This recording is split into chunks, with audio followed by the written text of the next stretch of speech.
Uma epidemia acompanhada em tempo real desde 31 de dezembro de 2019. O novo coronavírus, o Covid-19, surge em tempos de conectividade globalizada. Informações sobre o vírus, sejam as essenciais para a ciência e a medicina ou as fake news, circulam tão rapidamente quanto a disseminação do vírus. Mas o que é importante saber? Qual é a chance de se contrair o novo coronavírus? O que fazer para que você possa se prevenir?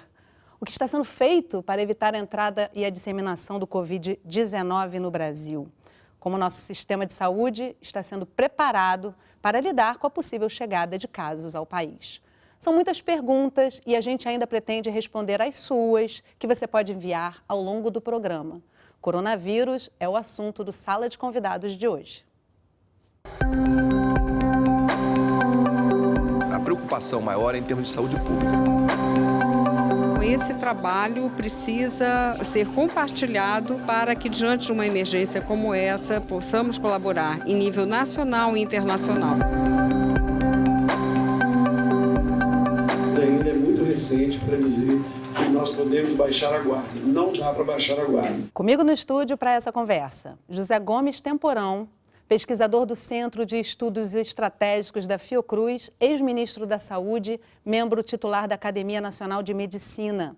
Estevão Portela Nunes, vice-diretor de Serviços Clínicos do Instituto Nacional de Infectologia Evandro Chagas, da Fiocruz. E Fernando Mota, pesquisador do Laboratório de Vírus Respiratório e Sarampo do Instituto Oswaldo Cruz. E a sua participação também é muito importante para a nossa conversa. Eu recebo as suas perguntas e comentários aqui ao longo do programa e compartilho com os nossos convidados. Envie pelo WhatsApp 021 99701 8122, pelas redes sociais do Canal Saúde ou pelo 0800 701 8122. A ligação é gratuita. Os coronavírus estão entre nós há tempos, causando gripes comuns e outras doenças. Mas um novo tipo colocou o mundo em alerta. A gente começa o programa conhecendo melhor o Covid-19, ou o novo coronavírus.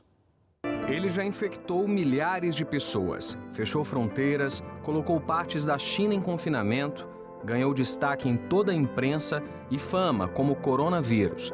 Mas esse, na verdade, é o nome do grupo de vírus a que ele pertence.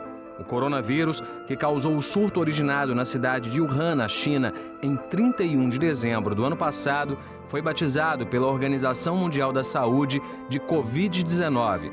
Faz parte de uma família de vírus que causam infecções respiratórias. Os primeiros coronavírus humanos foram identificados na década de 1960.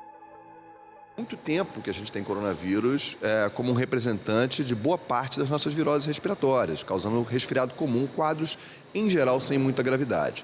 O que vem acontecendo agora pela terceira vez nesse milênio, uma vez em 2002, outra há mais ou menos 10 anos e agora, é uma nova espécie de coronavírus, uma espécie que habitualmente ou originalmente não infectava seres humanos. Infectava outros tipos de animais, morcegos, morcegos, aves, enfim, outros tipos de animais.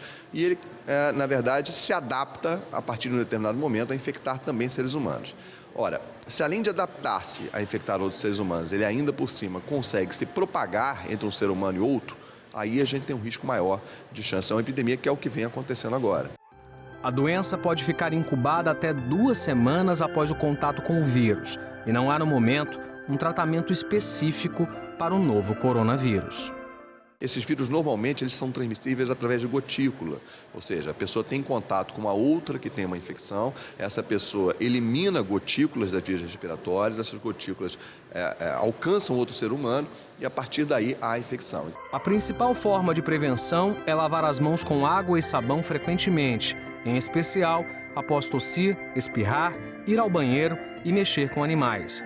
Vale ainda seguir aquela recomendação aplicada a qualquer doença que se dissemina pelo ar. Mantenha a distância de pessoas que apresentem sintomas como tosse, coriza e febre.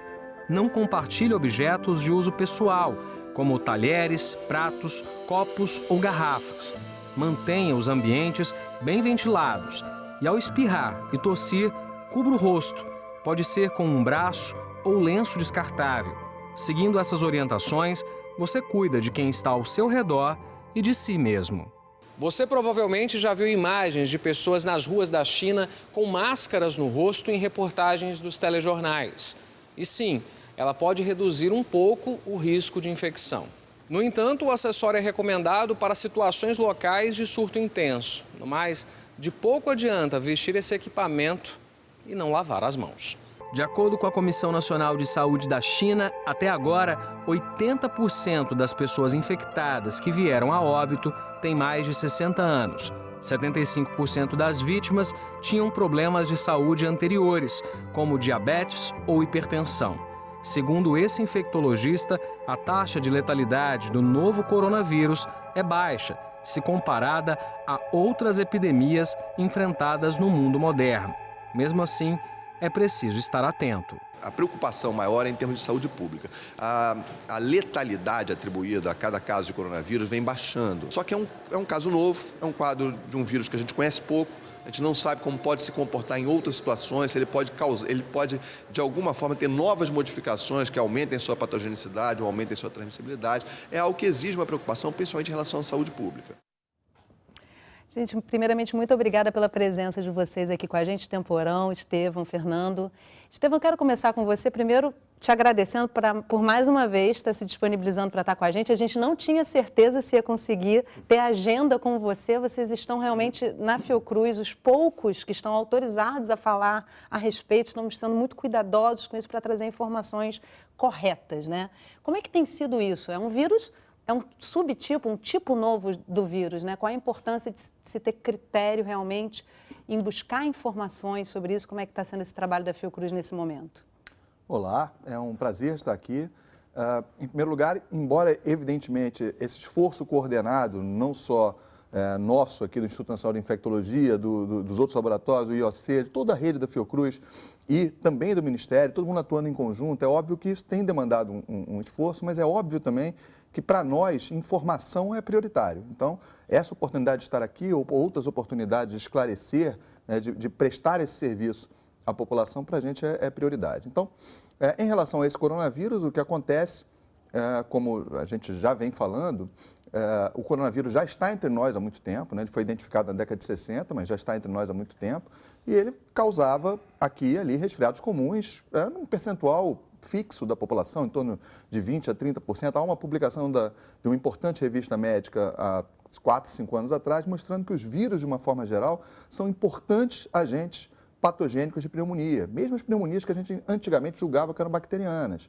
O coronavírus está lá, sempre representado, 20%, 30%, independente do que vinha acontecendo, ou que vem acontecendo agora nesse novo milênio. A partir da entrada desse novo milênio, a gente teve pelo menos, agora é o terceiro surto, de uma nova espécie de coronavírus, são espécies diferentes, né, esses 3 surtos, primeiro em 2002, depois em 2009, agora em 2019, onde aparentemente acontece o que a gente chama de um salto de espécie, ou seja, um coronavírus que está adaptado a infectar uma determinada espécie. A gente acredita que o Fernando aqui vai falar melhor do que eu depois, mas que boa parte dessas espécies nova de coronavírus tem na sua origem em morcegos, né, porque há uma similaridade desses novos coronavírus com o vírus que circula entre os morcegos, e os morcegos interagem com muitos animais peridomésticos, animais que ficam em contato com o homem também. Quando você reúne as condições propícias para que esse circuito se estabeleça, né, e o vírus consiga, entre uma espécie e outra, se adaptar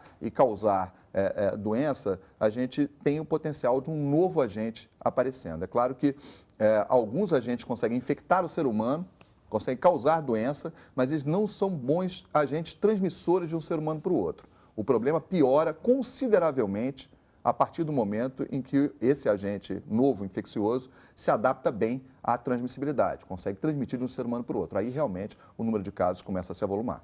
Esse é um assunto que a gente precisa realmente trazer esse serviço, né, de informação sobre vários detalhes aí da transmissão até o tratamento. Fernando, o IOC está sendo super importante nesse momento, junto com o Ministério da Saúde, trazendo formas de treinamento para espalhar esse conhecimento, né? Como é que está sendo essa rotina e como é que você está sentindo esse compartilhamento de informações nesse momento? Como eu disse no início do programa, a informação está circulando rapidamente, tão ou mais rápido que o vírus, né? De fato. Antes um pouco conversando com o Dr. Temporão a respeito de similaridades e diferenças, né, do que nós tivemos, por exemplo, na pandemia em 2009. Uma coisa interessante é que, nesse momento, nós vemos um compartilhamento de informações ainda mais intenso do que o que aconteceu, por exemplo, durante a pandemia de influenza em 2009. Um outro vírus, uma doença também respiratória, né, mas por um outro vírus, mas que testou da mesma maneira a mesma rede de vigilância, a mesma rede de laboratórios do Sistema Único de Saúde nos estados, que está sendo utilizada agora. Num primeiro momento, a preocupação do nosso laboratório, como referência nacional para esse tipo de doença de transmissão respiratória, como já fizemos outras vezes, temos buscado fazer sempre, foi justamente identificar as melhores metodologias para diagnóstico que fossem sensíveis, específicas e que pudessem ser descentralizáveis. Quando eu digo descentralizáveis, pudessem ser passadas dentro da rede do Ministério num momento em que fosse necessário julgasse o Ministério da Saúde, a Secretaria de Vigilância e Saúde necessário. Então, assim, na última semana de janeiro, nós estávamos, então, com um protocolo específico, que foi um protocolo desenvolvido inicialmente, logo no começo, né, desse processo todo, pela universidade em Berlim, Universidade Charité em Berlim. E esse protocolo, então, nós pegamos, adaptamos, colocamos ele para funcionar no laboratório. Nesse mesmo momento, a gente já disseminou a informação desse protocolo de detecção para o Instituto Evandro Chagas e o Instituto Adolfo Lutz em São Paulo, para que eles pudessem, então, também estar fazendo essa detecção lá. Então, drenassem uma parte desses casos, né? Que não fosse necessário vir tudo aqui para o nosso laboratório no Rio de Janeiro. E, logo na semana seguinte, com esse expertise desse primeiro descentralização e treinamento mais caseiro, né, com os nossos pares aqui no país, nós então assumimos o compromisso com a Organização Pan-Americana de Saúde também e treinamos outros 9 países aqui no nosso laboratório. Então, se eu posso resumir uma palavra, essas primeiras semanas eu falo intensidade. Foi muito intenso de botar um protocolo para rodar, um protocolo conhecido, mas uma receita nova, né? Colocar esse protocolo para rodar, descentralizar esse protocolo para os outros 2 institutos e depois treinar outros laboratórios da região aqui, os países em volta de nós, né? Argentina, Uruguai, Paraguai, Bolívia, Peru, até o Panamá, Equador, então países que vieram fazer esse treinamento no laboratório. Então foi muito intenso, mas foi muito gratificante poder já logo de partida, ter uma metodologia tão boa que possa estar a serviço da população. É preciso cuidar do entorno também, né? Temporão, a gente conversava aqui antes do programa começar, de uma lembrança minha de uma coletiva de imprensa no auge da gripe suína e você tentando tranquilizar através da imprensa, trazendo informações. E hoje a gente olha para trás, que legado que fica, né, desse conhecimento de como lidar nas políticas públicas com grandes possíveis epidemias, né? Eram situações muito semelhantes e muito distintas, né? Em 2009, quando a OMS declara uma emergência global de saúde pública, o novo vírus, é uma situação muito semelhante à que vivemos hoje, né? Um vírus sofre uma mutação, ele passa a infectar pessoas e se dissemina rapidamente. Mas, por outro lado, era um vírus da família influenza, né? Ou seja, um vírus para o qual já se tinha uma vacina, ou seja, num tempo muito rápido foi possível incluir esse antígeno na vacina sazonal da gripe, tanto que o Brasil conseguiu, em 2010, vacinar 100 milhões de pessoas, metade da população. Mas o que há de comum e aí dentro do comum tem uma singularidade que é o seguinte, a insegurança, o medo, a disseminação rápida de informação, a busca das pessoas por informação segura e adequada. Só que naquele momento nós não tínhamos o WhatsApp, as redes sociais começavam a engatinhar e não havia essa indústria de fake news que nós temos hoje, né? Então eu diria que nesse momento a questão mais importante, considerando que o vírus ainda não circula no Brasil, não há nenhuma evidência de que isso, né, seja, ele está circulando em um conjunto de países, 20 ou 30 países até o momento, na China, 24 países. Então, a qualidade da informação é fundamental. Eu diria, então, que nesse momento, o Ministério da Saúde, na minha opinião, é uma ilha de racionalidade dentro de uma fábrica de fake news. O próprio governo é uma fábrica de fake news. Não é? Terraplanismo, criacionismo, prevenção de doenças sexualmente transmissíveis e gravidez na adolescência por abstinência sexual, marxismo cultural. O governo é uma fábrica de fake news. E, nesse momento, o Ministério da Saúde é uma ilha de racionalidade. Né? Até é importante salientar que tem um WhatsApp para questionar e tirar dúvidas sobre possíveis fake news. Enfim, a gente está colocando no ar aqui na tarde o tempo todo esse número para o pessoal poder encaminhar e fazer perguntas, confirmando algumas a minha informações. Dúvida, né? Eu não tenho nenhuma informação se tem alguém monitorando, nesse momento, quem está ganhando. Né? Porque eu, por exemplo, eu recebi, por terceiros, vídeos falsos, um artigo científico falso que dizia que as pessoas deviam tomar água morna e vitamina C, suco de limão, para prevenir. Eu recebi. Era como se fosse um artigo publicado num jornal canadense. Né? Então, é muito importante que a população fique muito focada de que a única autoridade sanitária, a única autoridade em condições de passar informação confiável é o Ministério da Saúde, no Brasil. 2, a Organização Mundial da Saúde e a Organização Pan-Americana da Saúde.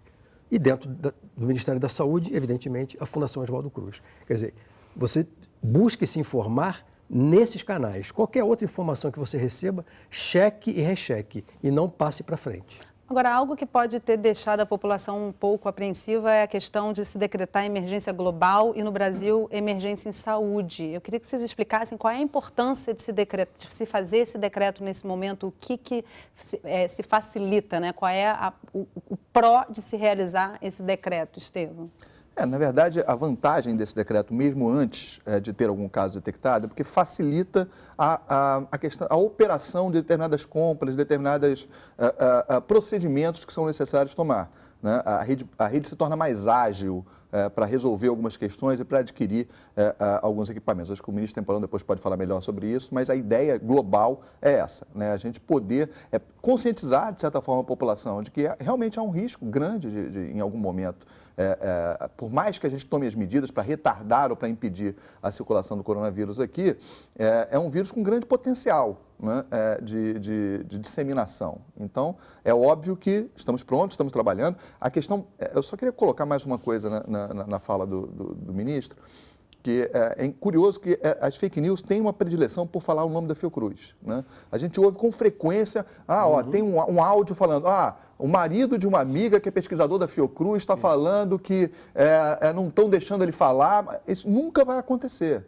Qualquer informação que seja relevante para a população, em nenhum momento, nenhuma pressão vai fazer com que a Fiocruz, os pesquisadores da Fiocruz, se abstenham de falar. Né? Então, acho importantíssimo colocar isso, porque é impressionante como eles querem botar, de certa forma, a chancela da Fiocruz nesses áudios fake, claramente fake. Né? Esse tipo de áudio que começa com esse tipo de frase, a pessoa já pode desconfiar. Não tem crédito, né? Não existe o crédito da pessoa que disse. Pesquisador anônimo da Fiocruz que quer fazer uma denúncia, isso realmente a gente não trabalha dessa forma. Né? E acrescentando também, Estevão, dentro da Fundação Oswaldo Cruz, dentro dos institutos que compõem a Fundação, existem os serviços de jornalismo e que fazem todo esse trabalho, esse contato. Então, os pesquisadores, os trabalhadores da Fundação Oswaldo Cruz usam sempre essa interface para se comunicar. Então, ninguém vem, né, per si, falar alguma coisa sem passar pelos setores, pelas assessorias de imprensa, justamente para se fazer a comunicação correta. Eu acho que, em relação a esse ponto, que é muito importante, porque isso traz segurança, né, e combate a insegurança. Né? Os principais veículos de fake news, um dos principais, são áudios. Então, não compartilhe áudio. O áudio não tem rosto, não tem assinatura. Né? Então, busque se informar nas fontes adequadas. Bom, deixa eu já trazer aqui uma pergunta da nossa audiência. A Malu Lastres mandou para a gente via Instagram. Ela pergunta o seguinte: faz algum sentido o medo de algumas pessoas relacionado ao coronavírus e ao aumento do número de pessoas vindas de fora no carnaval? Bom, A gente não imagina que, especificamente, o carnaval, embora seja uma festa popular, é óbvio que sempre traz um pouco essa preocupação, né? Mas eu acho que focar especificamente no carnaval é uma forma também de alguma forma, cercear uma manifestação popular que é importante, que é ao ar livre na maior parte das vezes. Então, na verdade, não há uma contenção, que são os principais problemas, os aglomerados em regiões fechadas. Na verdade, há uma entrada muito grande de pessoas. Atualmente, a gente só tem transmissão contínua, né, entre seres humanos em segmentos muito específicos, né, e não há, normalmente, no Carnaval, um fluxo tão grande de pessoas vindo dessas áreas no Carnaval. Eu, honestamente, claro que pode acontecer, estaremos prontos justamente para essa eventualidade, mas eu não focaria especificamente no Carnaval como um ponto de preocupação, especificamente para o coronavírus, pelo menos. Eu acho que essa é uma preocupação um pouco desfocada diante da situação atual. Algumas pessoas estão fazendo uma comparação do coronavírus com a SARS. O que se diferencia nessa possível propagação do vírus e também no vírus em si, Fernando? O SARS, ele 2002 a 2001, né? Desculpa, 2002 a 2003, ele teve uma circulação importante na China e mais alguns outros países, muito parecido com o que a gente está observando agora. A diferença é que não foi tão ampla, não houve um número tão grande de casos identificados naquele momento, apesar de ser um coronavírus também, e ser o primeiro coronavírus dessa safra de coronavírus que provocam uma síndrome respiratória grave, né? E naquele momento houve uma transmissão dentro da China, houve um extravasamento de fronteiras para alguns países, isso ficou, principalmente aqueles países que tinham mais contato naquele momento com a China, mas a transmissão, a impressão que se tem, os números a gente ainda não tem números suficientes fora da China para a gente falar bastante, comparando o SARS com esse agora, com o Covid-19, o que a gente tem a impressão é que essa transmissão do SARS, ela talvez tenha sido um pouco menor. E que essa transmissão que nós estamos observando, pelo menos no epicentro onde começou tudo, ali na região de Wuhan, naquela província, acho que é Hubei o nome daquela província ali na China, parece que naquela província, naquela região, de acordo com características que a gente não sabe exatamente quais, que podem estar associadas à biologia do vírus, mas também características daquela região, há uma transmissão importante ali dentro acontecendo. Os números estão aumentando bastante ali. Quando você sai para o resto do território chinês, não é tanto assim. Talvez até pelas próprias medidas muito, muito fortes, né, de contenção que o governo chinês fez na região do epicentro. E nos outros países, já foi descrita em alguns países, já está bem documentada essa transmissão, mas não está acontecendo uma transmissão disseminada, contínua, continuada. Isso não está sendo observado. Nós não sabemos se com o aumento do número de casos isso pode vir a acontecer. Mas o que nós temos observado nesse momento é que essa transmissão, ela está em transmissão forte, sustentada no epicentro. À medida que se afasta desse epicentro da situação, ela parece estar diminuída. Mas nós precisamos de mais números de fora da China para poder ter essa melhor visão. Em comparação com o SARS, essa epidemia já está muito maior, né? Tanto em número de óbitos, né? Já caminha para o número, já ultrapassou, quanto e muito mais ainda no número de casos de transmissão. Essa contenção é que é inédita, né? Essa contenção de uma população de fato. Aquele caldeirão ali é raríssimo, sem precedente em termos globais. É uma singularidade, né, da sociedade chinesa, né? É uma sociedade totalmente distinta do que a gente conhece, não é? Quer dizer, eles têm um grau de ordem, de disciplina e de controle, onde o governo pode dizer, olha, ninguém entra e ninguém sai de uma determinada cidade, e isso é cumprido rigorosamente. Imagina como que isso não vai ficar na história dessa cidade, né? Pois e a situação política lá parece que está, enfim, também um pouco confusa. Mas eu queria chamar a atenção o seguinte, as pessoas precisam saber, nesse momento todo mundo quer saber tudo, né? E na verdade a gente sabe muito pouco. Então, o vírus sofreu uma mutação, ele circulava entre animais, possivelmente, aves e tal, morcegos, adquiriu novas características, capacidade de infectar seres humanos e daí de ser humano para ser humano. tem um grau de infectabilidade, ou seja, de circular alto. A taxa de letalidade, ou seja, o número de pessoas que morrem a cada 100 pessoas que adoecem, é relativamente baixo, mas aí eu queria ouvir aqui os especialistas também. Eu vi aqui na introdução, né, do programa que 80% dos óbitos estariam concentrados na faixa etária acima de 60 anos. Né? A gente não sabe se isso circulando em outro contexto, em outra sociedade, em outro país, como é que vai ser isso. Mas comparando com o vírus da influenza comum, da gripe comum, que é uma letalidade 0,1. Essa estaria em torno de 2 ponto alguma coisa. Então, ela é bem maior do que o da gripe comum. Mas é uma coisa muito recente, 31 de dezembro do ano passado, nós temos 45 dias, sabe-se muito pouco. Nós ainda temos mais perguntas do que respostas. Do comportamento desse vírus, né? Agora, uma coisa que eu gostaria de trazer com vocês é porque, mais uma vez, um vírus, uma epidemia que surge na Ásia. E aí muitas pessoas com profundo desconhecimento acabam levando isso para um lado xenofóbico. Isso tem acontecido com frequência. Tem alguma explicação científica para isso, Estevão? Assim, por que acontece com mais frequência do que a gente vê no resto do mundo, essa mutação, esses, vamos dizer, novos tipos de vírus surgindo naquela região? A Ásia tem algumas particularidades, é óbvio, né? Primeiro, o número de pessoas. Quase metade da população mundial vive ali naquela região, entre China, Índia e aquela região muito próxima. Tem um contato relativamente próximo, até pelas características sociais, culturais e econômicas, entre animais e seres humanos e animais variados, feiras de animais. As pessoas que foram à China já são bastante familiarizadas com isso. É óbvio que isso pode facilitar um pouco esse chamado salto de espécie, mas evidentemente ninguém está muito livre, né? O H1N1 não começou lá, né? Pequenas mudanças no vírus da gripe causam problemas seríssimos. Agora mesmo, os Estados Unidos está sofrendo bastante com gripe, com H1N1, com muitos casos, milhares de casos, milhões de casos, na verdade, e alguns milhares de mortes, né?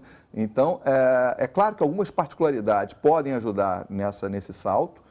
De certa forma, também foram epidemias mais contidas. O SARS praticamente acabou, o MERS ainda circula pouquinho por ali, mas também não se propaga tanto. Então, na verdade, hoje em dia, eu acredito que a gente nunca mais vai estar livre da possibilidade dessas coisas acontecerem, desse tipo de novas viroses aparecerem.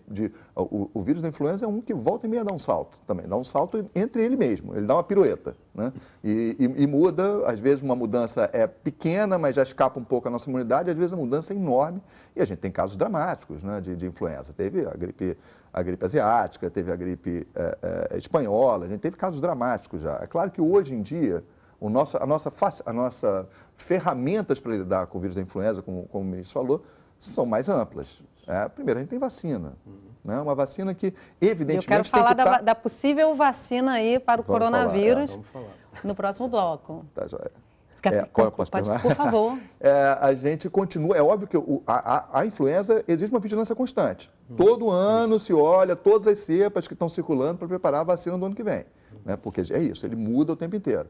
Mas o estrago que causa a influenza... Então, eu acho que esses são momentos para a gente conscientizar, não especificamente só a questão do coronavírus, mas comentar, conversar mais sobre medidas gerais de saúde que podem facilitar a vida de todo mundo, né? Vacina para a influenza, cuidar da saúde de uma forma geral, lavar as mãos. Isso são medidas que não dependem desse momento do coronavírus. Tem que ser repetidas continuadamente. Exatamente. Eu tenho que fazer um intervalo muito rapidinho, mas no próximo bloco a gente vai continuar trazendo essas questões que o Estevão está falando aqui para a gente, que são super importantes. Então você não sai daí que a gente volta já.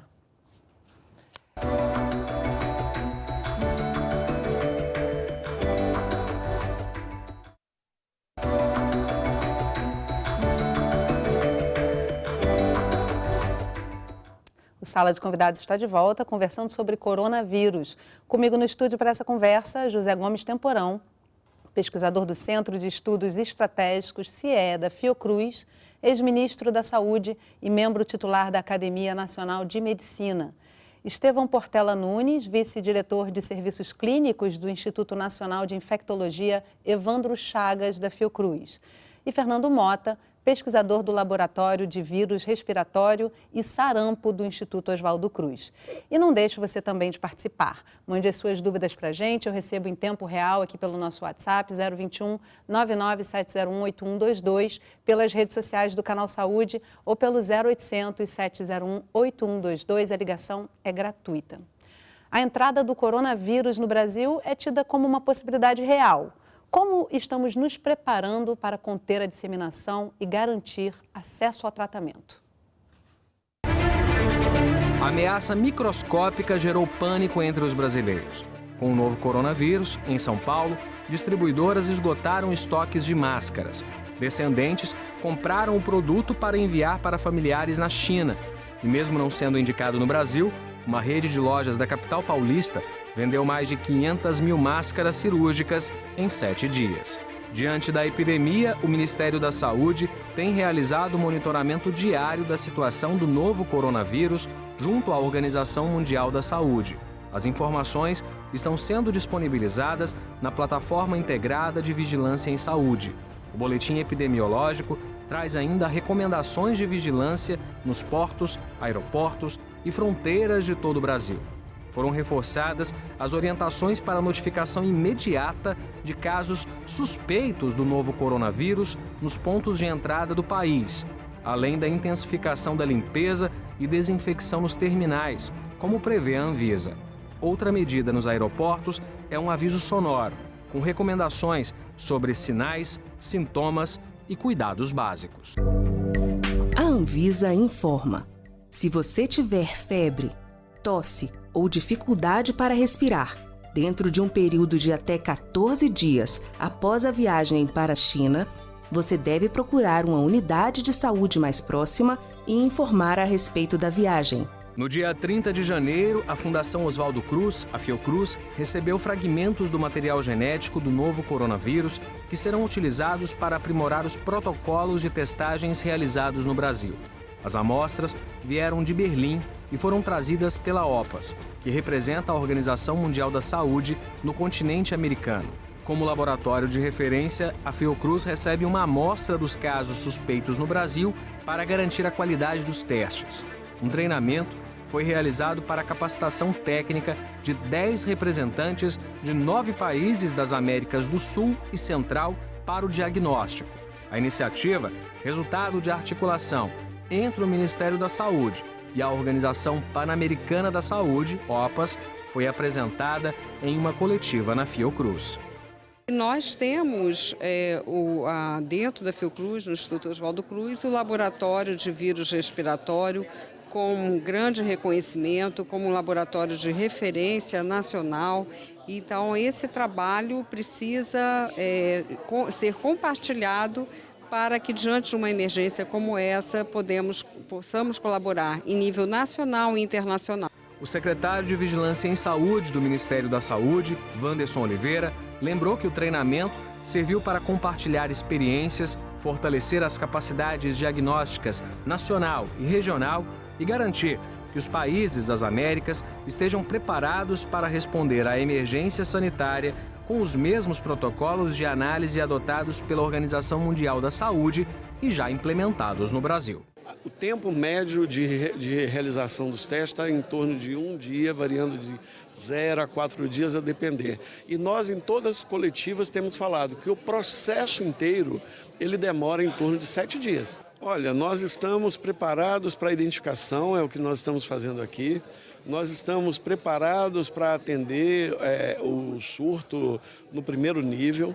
Estamos com um plano para ampliação da capacidade de resposta ao longo da evolução e de acordo com o perfil e cenário epidemiológico. O Ministério da Saúde ainda orienta que viagens para a China devem ser realizadas em casos de extrema necessidade. E de lá da China, um grupo de brasileiros publicou nas redes sociais um vídeo de apelo ao governo federal. Ao excelentíssimo senhor presidente da República Federativa do Brasil, aguardamos uma resposta rápida e eficiente nesse momento de urgência. A resposta foi positiva e o local escolhido pelo governo brasileiro para receber os 34 repatriados foi a base aérea de Anápolis, em Goiás. Os repatriados brasileiros e a tripulação enfrentaram quase 40 horas até a base aérea de Anápolis. A operação contou com 2 aeronaves da FAB. O Brasil ainda deu carona para 4 cidadãos poloneses e um chinês que desembarcaram na Polônia.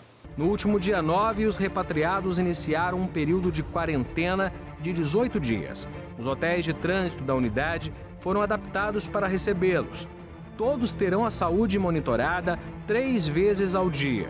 O secretário de Vigilância em Saúde do Ministério da Saúde avaliou como baixo o risco de chegada ao Brasil do novo coronavírus.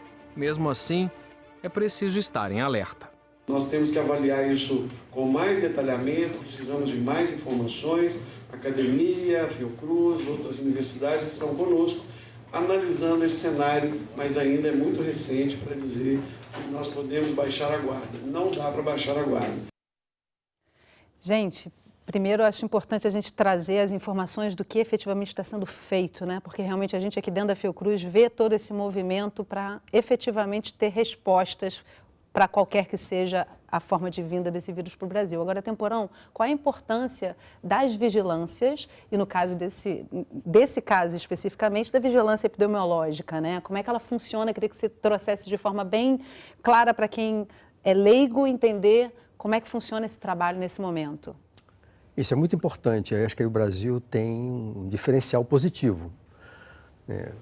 Acho que o cidadão comum não sabe disso, mas o Brasil dispõe de um sistema único de saúde que tem uma estrutura de vigilância epidemiológica, onde qualquer coisa que saia do padrão normal, qualquer evento diferente, que a gente chama de evento sentinela, uma coisa fora da norma, fora existe uma rede, é uma rede composta por serviços de saúde, por laboratórios de referência, pela Fiocruz, que é o principal, né? E o exemplo mais concreto de que isso funciona com qualidade foi a circulação do Zika, alguns anos atrás, onde o diagnóstico de que havia um vírus circulando, causando uma doença, uma síndrome, né, da Zika congênita, com bebês, no primeiro momento apenas bebês que tinham microcefalia, mas depois se sabe hoje que afeta vários outras funções e órgãos, né, o desenvolvimento do próprio bebê.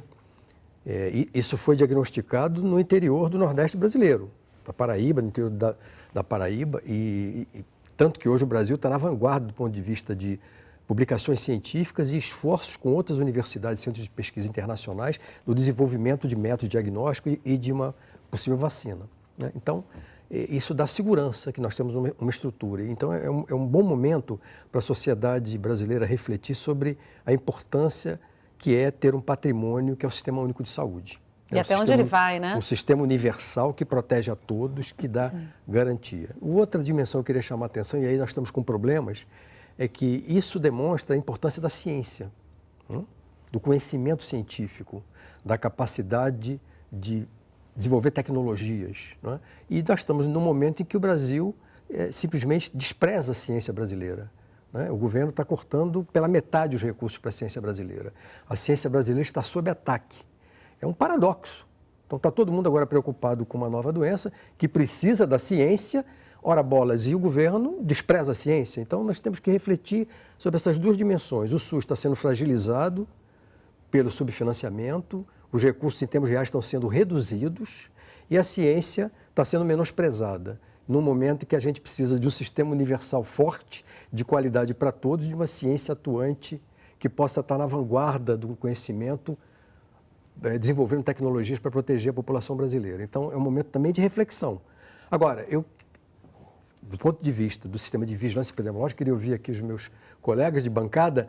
Eu acho que nós temos uma estrutura muito robusta que já demonstrou em situações anteriores que funciona, opera e pode dar respostas concretas. Aí, Estevam, só para complementar, além do convite ao que o Temporão está colocando, também dentro do Sistema Único de Saúde a gente tem uma rede de laboratórios super importantes nesse momento. Eu queria que você trouxesse um pouco de como é que ela está funcionando e também porque as amostras estão vindo para a Fiocruz, indo para todas as regiões do Brasil, podendo vir de todas as regiões do Brasil. Como é que isso está funcionando? Pode vir a funcionar quando o vírus chegar, se chegar, num país continental como o Brasil, né? Como é que funciona essa rede de laboratórios e o que está previsto aí para ser colocado em prática?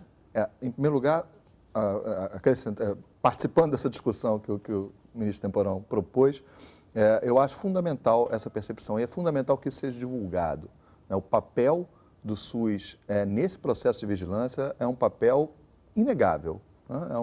É um esforço grande dos profissionais que estão nessa área, é um treinamento, uma população, um grupo de profissionais muito aplicado e que realmente tem dado respostas à sociedade, por mais que haja restrição de recursos. E aí entra um outro ponto muito importante, né?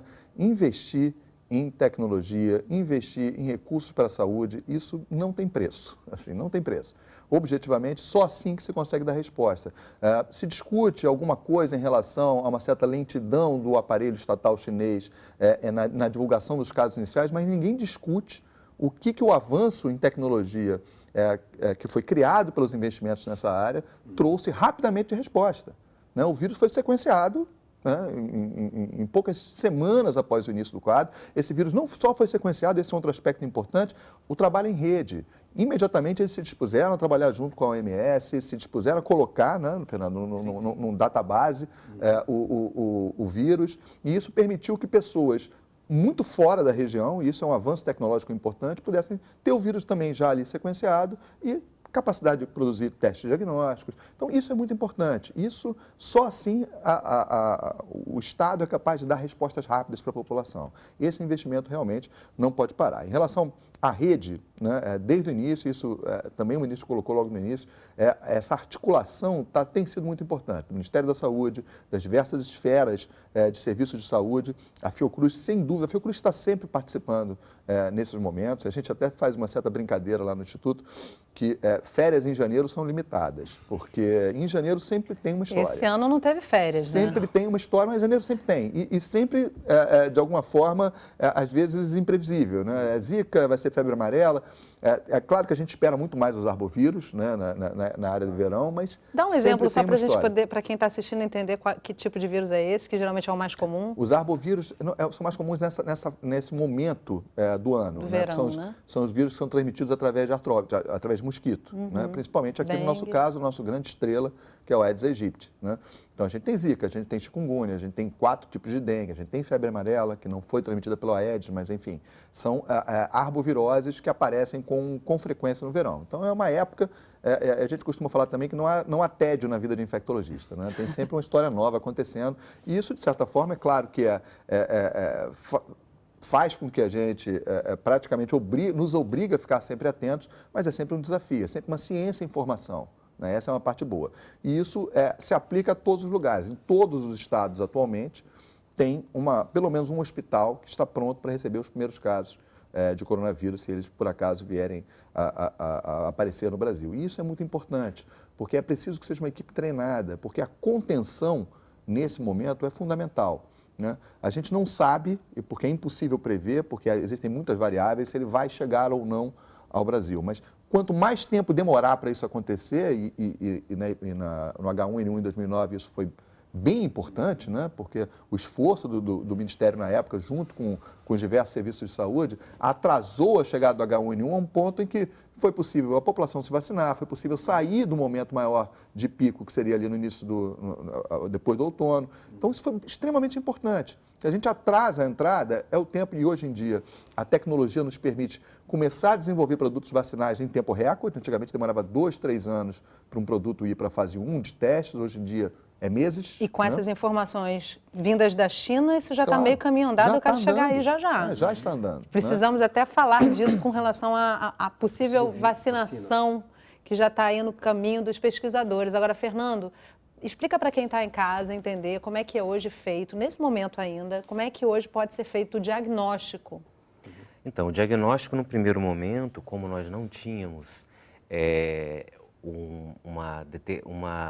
uma ferramenta específica, até porque a gente não sabia exatamente com o que estávamos lidando, isso eu estou falando no começo de janeiro, então os primeiros casos suspeitos nós fazíamos um tratamento que nós chamamos de diagnóstico diferencial, ou seja, nós pesquisávamos um número bem grande de outros patógenos respiratórios, porque existe uma uma probabilidade muito pequena de você identificar 2 patógenos respiratórios. Então, se você encontra um outro patógeno, a probabilidade de você ter, por exemplo, um coronavírus naquela amostra também é muito baixa. Isso já se conhece dos estudos em cima desses patógenos mais conhecidos respiratórios, os clássicos, digamos assim. E, ademais disso, nós fazíamos um protocolo que nós chamamos de pan-corona, que é um protocolo que seria capaz de detectar qualquer tipo de coronavírus. Com isso, com essas 2 ferramentas, né, e vários protocolos capazes de dar esse tipo de resposta, né, tanto protocolos diferenciais, quanto protocolos para a identificação de coronavírus, se nós naquele momento tivéssemos identificado alguma positividade nesse protocolo, por exemplo, de pan-corona, então nós seguiríamos com metodologias mais avançadas para identificar se aquele corona identificado não seria, por exemplo, um dos 4 coronavírus que circulam normalmente na população, que já são conhecidos há bastante tempo, ou se de fato seria o novo coronavírus. No entanto, né, nós trabalhamos apenas menos de 2 semanas com esse tipo de protocolo, porque, como o Estevão também falou, né, e como o Dr. Temporão também lembrou muito bem, essa coordenação, essa disponibilização da informação, ela foi super importante, porque o pessoal na China estava no olho do furacão. Mas eles conseguiram fazer o sequenciamento, identificaram o genoma do vírus e com isso você pode fechar. É um coronavírus diferente, ele tem uma identidade muito próxima a morcegos e disponibilizou isso para todo mundo.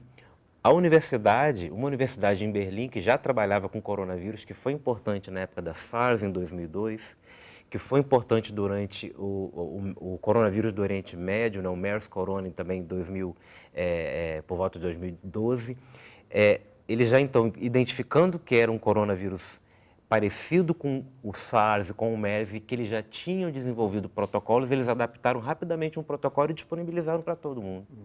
Então tem uma beleza, né, nessa capacidade de mobilização. Um marco histórico, né, para a ciência. Isso aconteceu durante a pandemia de 2009, mas puxando pela memória, foi mais rápido ainda. A pandemia de influenza de 2009, isso aconteceu, mas hoje foi mais rápido ainda, né, essa disponibilidade e a possibilidade, então, de ferramentas mais simples de diagnóstico, menos artesanais, ferramentas mais simples de diagnóstico, mas ferramentas também muito específicas de diagnóstico. E a importância dessa quarentena a que estão submetidos alguns brasileiros repatriados? Qual a importância e qual é a necessidade real dela?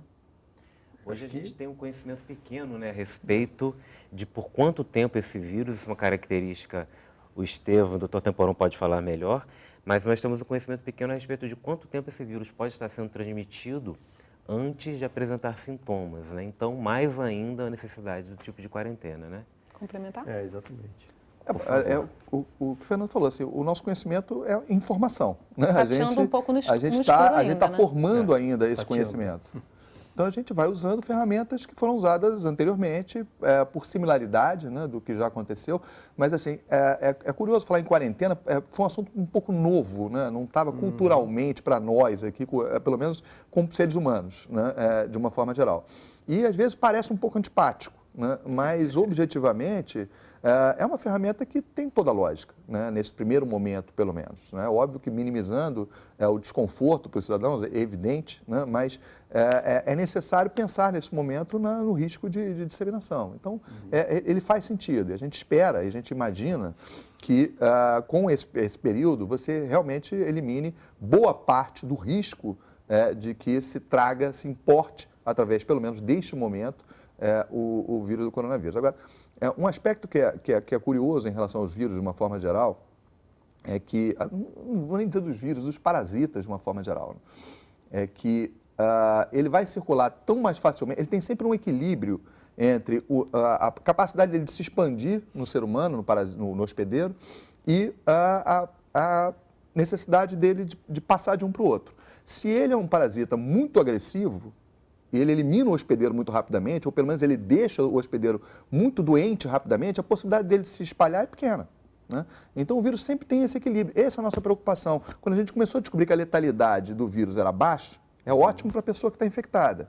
Mas, por outro lado, a gente descobriu isso porque a gente descobriu que a quantidade de casos com pouco sintoma era enorme. A base da pirâmide era muito alta, né? Isso facilita a disseminação do vírus. Um vírus que eu gosto muito de fazer essa analogia, um vírus como o ebola, por exemplo, é um vírus que está condenado a ser solitário, porque ele vai para uma região, quem ele adoece muito rápido e de uma forma muito grave, a pessoa não tem como se locomover de um lugar para o outro, e as outras ele deixa imune, não tem sintoma nenhum e não prolifera. Então, é um vírus que entra num lugar, mata uma população, causa um estrago, mas ele não consegue se proliferar. O vírus um parasita consegue proliferar se ele deixa o hospedeiro dele vivo. Né? Se ele se multiplica ali numa velocidade que torne transmissível, né? Que possa transmitir para o outro, mas que não elimine o hospedeiro. Né? Então, essa é a questão.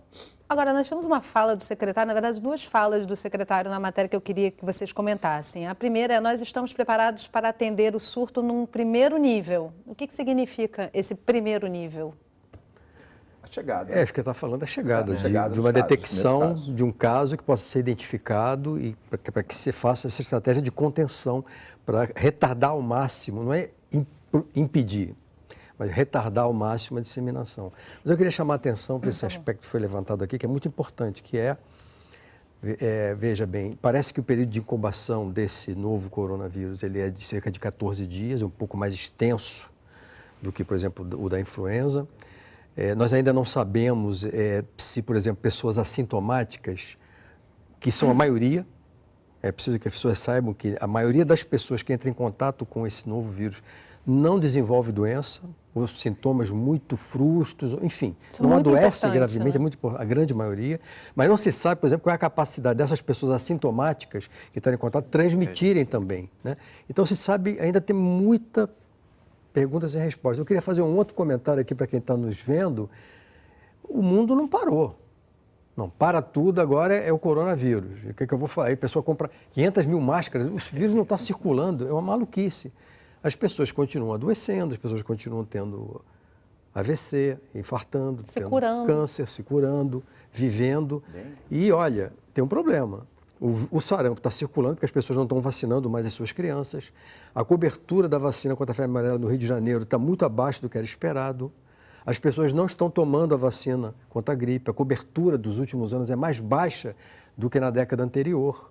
A dengue, que é prevenível, pode se prevenir, enfim, né, com algumas a dengue é mais complicada porque envolve questões ambientais e tal. Sim. Mas, vamos dizer assim, doenças para as quais nós temos vacina, as pessoas estão deixando de utilizar por vários fatores. Uma delas é a questão das notícias falsas.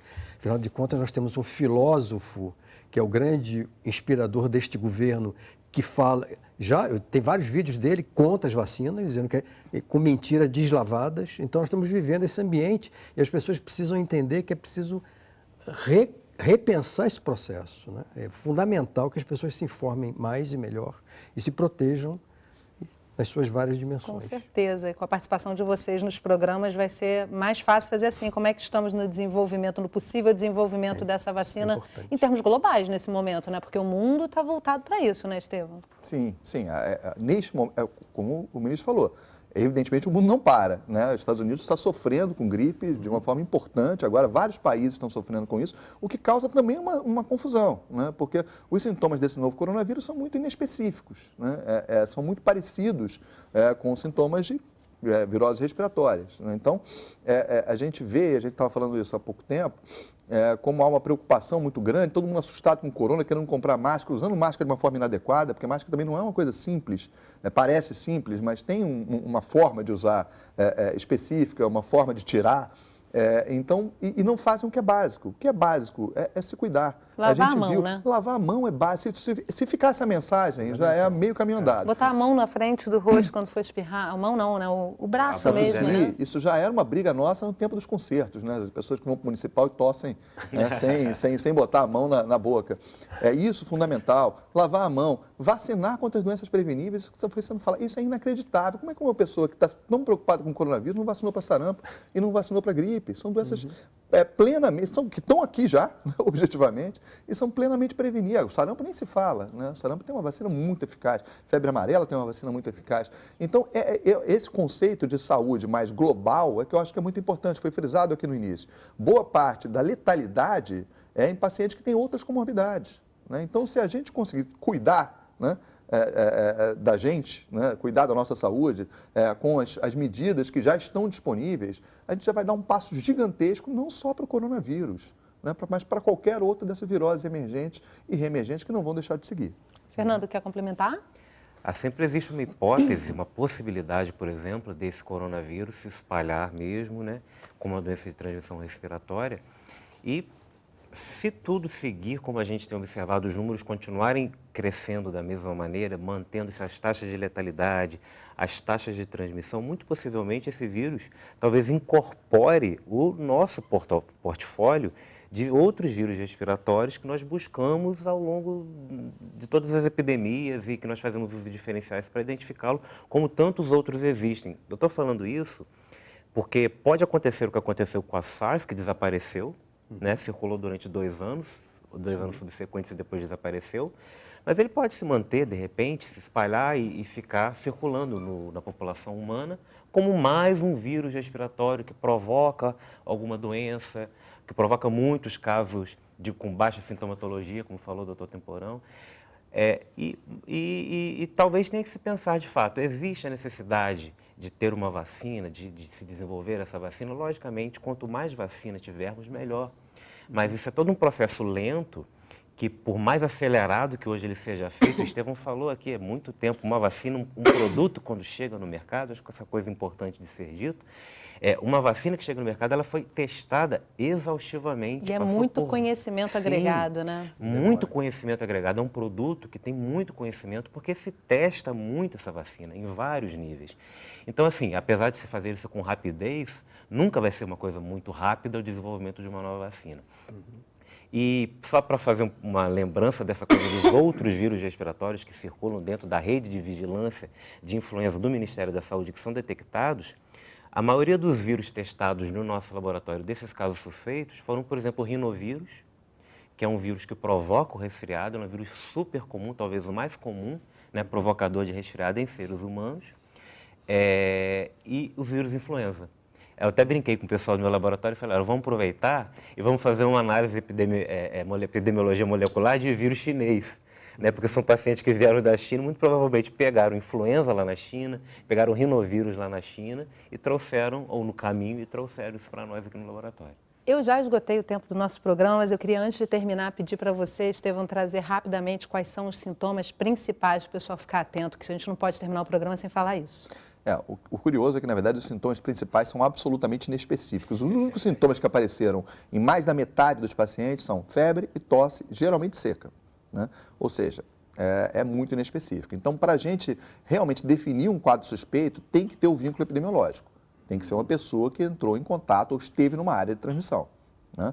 Mas, basicamente, os sintomas são de uma infecção respiratória alta comum, como é o caso dessas viroses que o Fernando falou, e o que tem de diferencial realmente mais importante nesses quadros de coronavírus é que, em geral, a partir dali, na média de 5 dias, o paciente tende a evoluir com sintomatologia de cansaço e falta de ar mais frequentemente. E mais frequentemente do que esses outros vírus que a gente estava falando aqui, que a gente já está acostumado, evoluem para a necessidade de hospitalização para um oxigênio suplementar. Né? Então, isso tem acontecido nos casos notificados em torno de 15% a 20%. É bem mais alto do que em geral. Mas, novamente, isso vai principalmente afetar pessoas com comorbidades, né? Pessoas que já têm outros tipos de patologias. Então, novamente, a necessidade de você se cuidar. De manter a saúde, a saúde. Sempre. Gente, muito obrigada por a presença de vocês aqui com a gente hoje, por esse serviço prestado. Acho que muita gente deve ter tirado várias dúvidas ao longo do programa. Muito obrigada. Para informações seguras sobre o coronavírus Covid-19, acesse o site do Ministério da Saúde em saude.gov.br. Você também pode confirmar a veracidade de notícias sobre o coronavírus que circulam pelas redes através do WhatsApp contra fake news do Ministério da Saúde, 061 99 289 4640. Se quiser rever ou compartilhar esse programa, ele fica disponível no site do Canal Saúde. Eu espero você na nossa próxima conversa. Até lá!